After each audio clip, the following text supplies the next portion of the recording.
How to fix EA app not opening or launching Windows 10 or 11.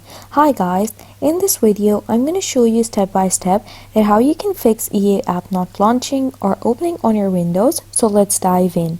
So if you're clicking this app and it's not opening or launching, you simply have to just come to the app, right click on it and then choose properties, and then it's going to pop up with this window.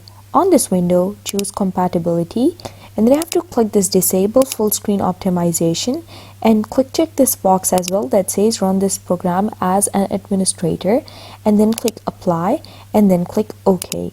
Now once you are done with these settings, your app might work. Try launching it.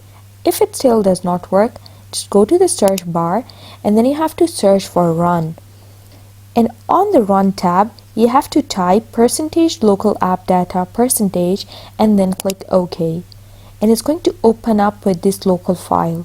Here you have to choose this electronic arts, right click on it, and then you have to simply click delete.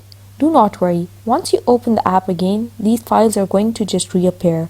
And then you have to also choose this EA desktop, right click on it and then choose to delete it.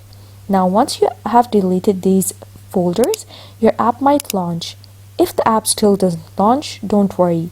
Just go to the search bar, search for settings and press enter. Now you have to choose the apps option over here and then choose installed apps, and here you have to find this EA app. Just search for EA app and here it is. Click these three dots right next to it and then click uninstall. You're not going to uninstall it. If you have an option to repair it, click repair. Otherwise, click uninstall. Now it's going to give you this window. Click repair. And now it's going to repair the stuff and things for you. And now you have to just restart your PC and the app is going to launch. And if it still doesn't, just uninstall the app by clicking these three dots, click uninstall and then uninstall again, and then click yes on the permission, and then you have to click uninstall and then just reinstall the app and then launch it, and it's going to work. And that's how you fix this issue.